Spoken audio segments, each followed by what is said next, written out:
Você já se perguntou por que minha mãe guardava a água do cozimento das batatas para lavar o chão? Ou por que ela passava uma noite inteira remendando um par de meias que qualquer pessoa moderna jogaria no lixo?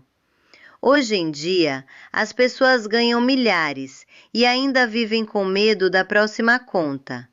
Mas aos 65 anos, eu vivo com menos de R$ 1.000 por mês e não me falta absolutamente nada.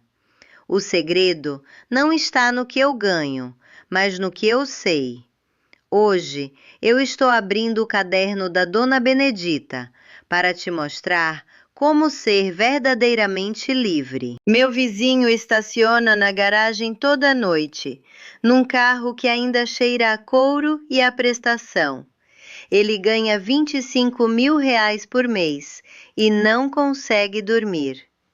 Eu já observei ele pela janela da minha cozinha, andando de um lado para o outro na sala às 2 da manhã, a luz azul do celular projetando sombras debaixo dos olhos, enquanto ele rola os extratos bancários. A mulher dele pede compras pela internet, entregues em sacolas plásticas que se acumulam num canto da garagem, como monumentos moles e sufocantes à conveniência. Eles assinam tudo: streaming, kit de refeição, aplicativo de meditação para acalmar a ansiedade que todas as outras assinaturas criam. 25.000 por mês, e o homem está afogando.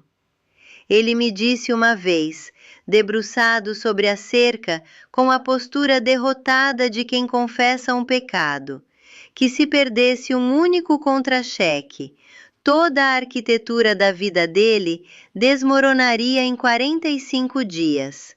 45 dias. Isso não é vida. Isso é uma situação de refém com financiamento imobiliário. Eu ouvi e senti algo que não era pena, mas um reconhecimento profundo e dolorido da armadilha. Porque eu mesma quase entrei nela, décadas atrás, quando era jovem e tola o suficiente para acreditar que ganhar mais resolveria o terror de não ter o bastante. Eu tinha 32 anos quando a fábrica onde eu trabalhava fechou as portas sem aviso, uma terça-feira. Lembro da cor cinza chapada do céu naquela manhã, da voz do encarregado rachando enquanto lia o comunicado, do som das ferramentas sendo colocadas pela última vez sobre bancadas que ainda guardavam o calor do trabalho da manhã. Voltei para casa com o último pagamento no bolso do casaco e a certeza de que o mundo, como eu conhecia, tinha acabado de acabar. Eu tinha aluguel, uma filha na escola e exatamente 11 dias de comida no armário se esticasse bem. 11 dias. Contei as latas. Naquela noite, sentei na mesa da cozinha da minha mãe, aquela com a marca de queimado do ano em que ela deixou o ferro de passar perto demais da borda, e chorei. Não o choro educado e digno, o choro feio, com ranho e engasgo, e o terror cru de uma mulher que acabou de perceber que construiu toda a existência em cima de um salário que outra pessoa podia cancelar com um memorando. Minha mãe, Dona Benedita, me assistiu chorar. Ela não correu para me consolar. Esperou até eu esvaziar, até os soluços virarem solucinhos, e os solucinhos virarem silêncio. E então se levantou, foi até a prateleira acima do fogão e trouxe um caderno. Era grosso, encadernado num couro que tinha escurecido com anos de gordura de cozinha e manuseio. as páginas inchadas de umidade e uso.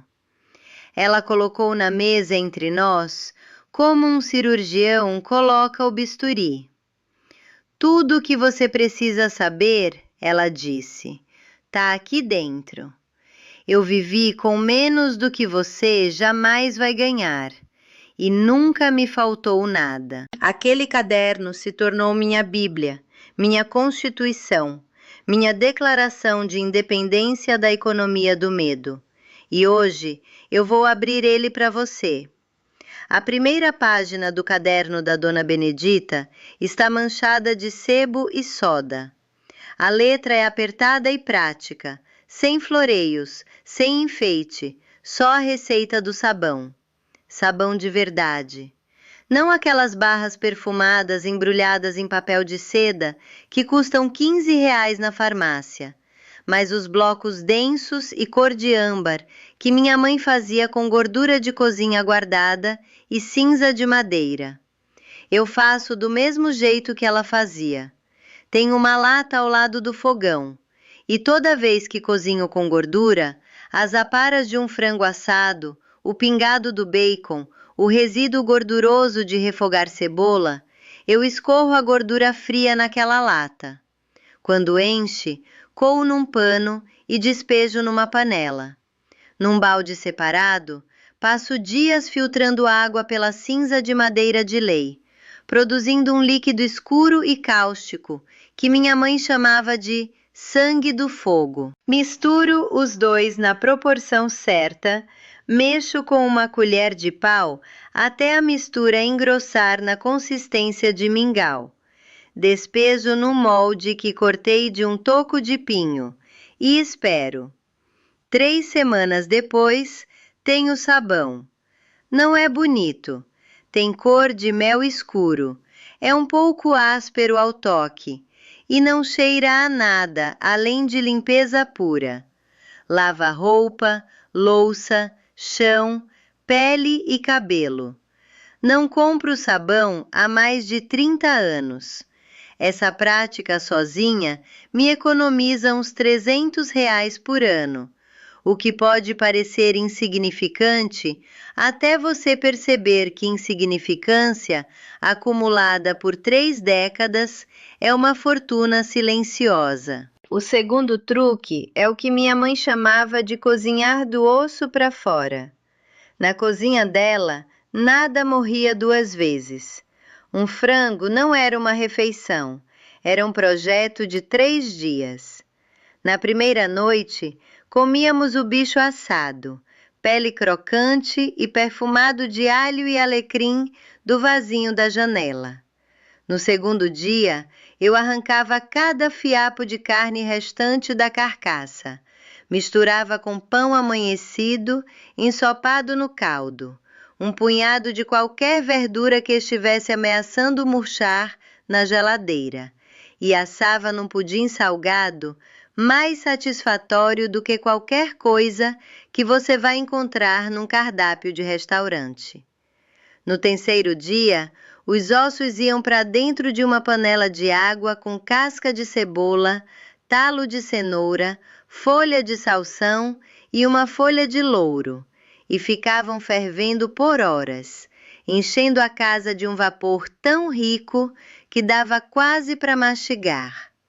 Aquele caldo virava a base das próximas 3 sopas.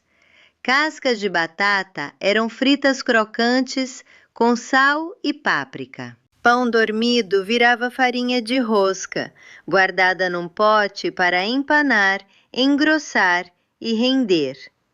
Os talos lenhosos das ervas iam para o caldeirão. Cascas de laranja eram secas no parapeito e usadas para perfumar armários e espantar traças. Aprendi a ver o lixo como uma falha de imaginação. E o feijão, esse rei da cozinha brasileira, nunca ficava só no prato do dia. O caldo que sobrava virava sopa com macarrão. O feijão empapado virava tutu. E os ossos de porco que tinham dado sabor iam para uma farofa que alimentava mais 2 dias. O terceiro ensinamento no caderno é ilustrado com um desenhinho minúsculo de agulha e linha, feito com a precisão de um engenheiro. Minha mãe conseguia remendar um rasgo de um jeito que você precisaria de uma lupa para encontrar. Ela me ensinou o cerzido de tecelão, uma técnica onde você reconstrói o tecido em si, fio por fio, criando um remendo que não é remendo, é ressurreição. Tenho calças jeans com 19 anos de uso.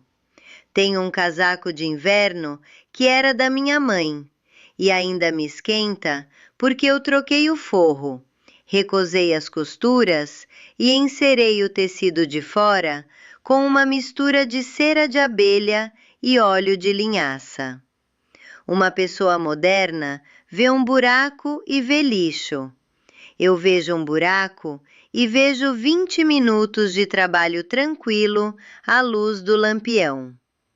O ritmo meditativo da agulha atravessando o pano. E uma peça que vai durar mais 5 anos. A quarta página do caderno tem um diagrama de calhas, tambores e um filtro de areia. Água da chuva. Minha mãe acolhia com a mesma seriedade com que um banqueiro administra uma carteira de investimentos. Tenho 3 tambores conectados edgaias do meu telhado. Quando chove, a água passa por um desviador que descarta a primeira enxurrada suja. Depois, enche os tambores através de uma tela fina. Para beber, filtro por camadas de areia, cascalho e carvê de gaão, num filtro de barro que minha mãe trouxe da casa da mãe dela. A água que sai é mais clara e mais doce do que qualquer coisa da torneira municipal. Uso água de guarda-chuva para o jardim, para lavar, para cozinhar, e nos meses em que a chuva é generosa, minha conta de água é um erro de arredondamento. O quinto truque ocupa um capítulo inteiro do caderno e é o que tem o cheiro mais forte na minha memória: conservas. Todo fevereiro, quando as bancas do mercado gemem com frutas e verduras maduras demais para sobreviver mais um dia e por isso vendidas a preço de nada, eu viro uma fábrica. Minha bancada de cozinha desaparece debaixo de caixotes de tomate, pimentão, pepino e frutas de caroço. Eu escaldo, descasco, pico, fervo e lacro. Potes de vidro se alinham nas prateleiras do meu porão como soldados, o conteúdo brilhando âmbar, vermelho e verde atrás do vidro. Molho de tomate, beterraba em conserva, geleia de pimenta, compota de pêssego, picles de pepino afiados de endro e alho. Em julho, quando o supermercado cobra R$ 8,00 por um único tomate pálido, vindo de 1.000 quilômetros de distância, eu desço ao meu porão e escolho do verão que eu guardei. Enquanto o mundo chorava por causa dos preços subindo, eu estava abrindo o caderno. Dona Benedita me ensinou que dinheiro é ferramenta, mas conhecimento é o mestre. Eu digitalizei todo o plano de sobrevivência dela com menos de R$ 1.000 por mês, no e-book para você, no comentário fixado. É o seu bilhete de saída da corrida dos ratos. O sexto truque é terra, terra de verdade. Num espaço não maior que uma vaga de carro, eu cultivo verduras suficientes para me alimentar na maior parte do ano. O caderno da minha mãe contém tabelas de plantio tão detalhadas que levam em conta a sombra projetada pela cerca do vizinho em diferentes horas do dia. Planto na vertical usando treliças feitas de madeira e arame reaproveitados. Tomates sobem, Feijão vagem espirala nos tutores. Alface cresce na sombra debaixo das plantas mais altas. Faço compostagem de todo o resto orgânico. Borra de café, casca de ovo, aparas de verdura, folhas secas do outono. E a terra preta resultante é tão fértil que as sementes germinam nela como se tivessem pressa de viver. O 7º ensinamento é a economia mais antiga da terra, a troca. Minha mãe chamava de o mercado do aperto de mão. Eu troco minhas conservas excedentes por ovos de uma mulher a 3 ruas de distância. Remendo roupas para o senhor idoso da esquina, e ele afia minhas facas e ferramentas com uma pedra de amolar que está na família dele há 60 anos. Ensino um casal jovem a fazer sabão, e eles me ajudam a consertar o telhado quando as tempestades de outono soltam as telhas. Nenhum dinheiro troca de mãos, nenhum imposto é cobrado, nenhuma corporação leva uma porcentagem. É troca pura, humana, valor por valor, habilidade por habilidade. O 8º truque é um que incomoda gente moderna. Eu não dependo de eletricidade para iluminação. Tenho eletricidade. Não sou eremita, mas uso com parcimônia, estrategicamente, do jeito que um motorista cuidadoso usa combustível. De noite, acendo velas de cera de abelha que eu mesma faço, ou uso um pequeno lampião a querosene que lança uma luz dourada e firme, perfeita para ler e remendar. Minha conta de luz é uma fração do que meus vizinhos pagam, porque me recuso a iluminar minha casa como um estádio. A escuridão não é inimiga, é um ritmo, o relógio mais antigo da Terra. E quando você para de lutar contra ela, dorme melhor, pensa com mais clareza e descobre que a maioria das coisas que achava que precisavam de luz forte pode ser feita lindamente na penumbra âmbar de uma chama. A 9ª lição é talvez a mais poderosa e não tem nada a ver com fazer ou plantar. É a regra das 48 horas.